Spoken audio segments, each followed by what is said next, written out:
పశ్చిమాసియాలో గత 3 నెలలకు పైగా సాగుతున్న ఉద్రిక్తతలకు ఎట్టకేలకు తెరపడింది. అంతర్జాతీయ సమాజాన్ని తీవ్ర ఆందోళనకు గురిచేసిన ఇరాన్ అమెరికా ఘర్షణలు ఇరు దేశాల మధ్య కుదిరిన చారిత్రక శాంతి ఒప్పందంతో ముగిసిపోయాయి. ఈ వారం చివర్లో అధికారికంగా సంతకాలు జరగనున్న ఈ ఒప్పందాన్ని భారత్తో సహా ప్రపంచంలోని ప్రధాన దేశాలన్నీ ముక్త కంఠంతో స్వాగతించాయి. ఈ డీల్ తో ప్రపంచ ఇంధన రవాణాకు జీవనాడి అయిన హార్మోజ్ జలసంధిలో మళ్లీ నౌకల రాకపోకలు నిరాటంకంగా సాగుతాయని, ఇది ప్రపంచ ఆర్థిక వ్యవస్థ పునరుజ్జీవనానికి మార్గం సుగమం చేస్తుందని అంతర్జాతీయ నేతలు ఆశాభావం వ్యక్తం చేశారు. అమెరికా అధ్యక్షుడు డొనాల్డ్ ట్రంప్ చొరవతో పాటు ఈ శాంతి ప్రక్రియ కోసం తెర వెనుక మధ్యవర్తిత్వం వహించిన దేశాల దౌత్య నీతిని యావత్ ప్రపంచం అభినందిస్తోంది. ప్రాంతీయ స్థిరత్వంతో పాటు అంతర్జాతీయ చట్టాలకు అనుగుణంగా ఇలాంటి దౌత్యపరమైన పరిష్కారాలు రావడం శుభ పరిణామమని తుర్కీ అధ్యక్షుడు ఎర్డోగాన్ పేర్కొనగా, రాబోయే రోజుల్లో ఇరుపక్షాలు ఎలాంటి రెచ్చగొట్టే చర్యలకు దిగకుండా నిగ్రహం పాటించాలని ప్రపంచ దేశాలు కోరుతున్నాయి.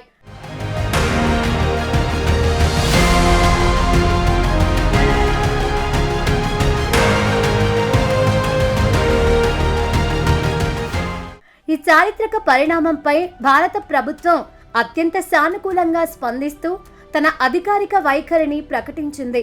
శాంతి ఒప్పందాన్ని భారత ప్రధాని నరేంద్ర మోదీ స్వాగతించారు. ఈ ఒప్పందంతో పశ్చిమాసియాలో శాంతి, స్థిరత్వం నెలకొనడమే కాకుండా సముద్ర మార్గాల్లో స్వేచ్ఛాయుత రాకపోకలు కొనసాగుతాయని ఆశాభావం వ్యక్తం చేశారు. ఈ మేరకు ఎక్స్ ఖాతా ద్వారా ప్రధాని మోదీ స్పందించారు. గత కొద్ది నెలలుగా పశ్చిమాసియాలో కొనసాగిన ఘర్షణల వల్ల అనేక దేశాల్లో ప్రాణ నష్టం సంభవించిందని, ప్రపంచ ఆర్థిక వ్యవస్థపై తీవ్ర ప్రభావం పడిందని మోదీ గుర్తు చేశారు. అమెరికా, ఇరాన్ మధ్య కుదిరిన అవగాహన ఒప్పందం ప్రాంతీయ ఉద్రిక్తతలను తగ్గించి శాశ్వత పరిష్కారానికి దోహదపడుతుందని, సుస్థిరమైన తుది ఒప్పందం కుదిరేలా మిగిలిన అంశాలపై కూడా సానుకూల చర్చలు కొనసాగుతాయని ఆశిస్తున్నామని మోదీ పేర్కొన్నారు. భారత విదేశాంగ శాఖ అధికార ప్రతినిధి రణదీప్ జైస్వాల్ మాట్లాడుతూ, కేవలం పశ్చిమాసియాలోనే కాకుండా ప్రపంచవ్యాప్తంగా శాంతి పరిఢవిల్లాలన్నదే భారత్ కాంక్ష అని పేర్కొన్న జైస్వాల్, ఇదే దౌత్య స్ఫూర్తిని ఆదర్శంగా తీసుకొని ఉక్రెయిన్, రష్యా దేశాలు కూడా తక్షణమే శాంతి ప్రయత్నాలు ప్రారంభించాలని పిలుపునిచ్చారు. భౌగోళిక రాజకీయ ఉద్రిక్తతల వల్ల ప్రపంచ దేశాలపై పడుతున్న ఆర్థిక భారాన్ని తగ్గించడంలో ఈ తరహా ఒప్పందాలు ఎంతో దోహదపడతాయని విదేశాంగ శాఖ విశ్లేషించింది.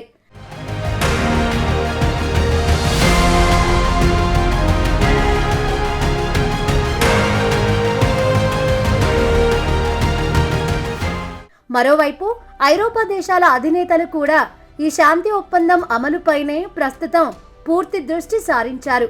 జర్మనీ ఛాన్సలర్ ఫ్రెడరిక్ మెర్జ్ ఈ డీల్ ను ప్రపంచ భద్రతకు అత్యంత కీలకమైన మలుపుగా అభివర్ణిస్తూ, ఈ ఒప్పందాన్ని అంతే కృతనిశ్చయంతో క్షేత్రస్థాయిలో అమలు చేయడం అత్యవసరమని నొక్కి చెప్పారు. ఫ్రాన్స్ అధ్యక్షుడు ఇమ్మాన్యుయల్ మేక్రాన్ సైతం ఈ పరిణామాలను స్వాగతిస్తూ, హార్మోజ్ జలసంధిని ఎలాంటి ఆంక్షలు, అదనపు టోల్స్ లేకుండా త్వరగా బేషరతుగా తెరవాలని, అప్పుడే శాశ్వత స్థిరత్వం సాధ్యమవుతుందని అభిప్రాయపడ్డారు. అదే సమయంలో ఇరాన్ అణు బాలిస్టిక్ క్షిపణి కార్యక్రమాలకు సంబంధించిన అంతర్జాతీయ ఆందోళనలను కూడా ఈ డీల్ పూర్తిగా పరిష్కరించాలని మెక్రాన్ గుర్తు చేశారు. అటు బ్రిటన్ ప్రధాని కీర్ స్టార్మర్ సైతం హార్మోజ్ జలసంధి శాశ్వత పునః ప్రారంభానికి, నౌకల భద్రతకు సంబంధించిన సాంకేతిక అంశాలలో తమ మద్దతు ఉంటుందని ప్రకటిస్తూనే, ఇరాన్ వద్ద అణ్వాయుధాలు ఉండకూడదనే తమ పాత వైఖరికి కట్టుబడి ఉన్నామని స్పష్టం చేశారు.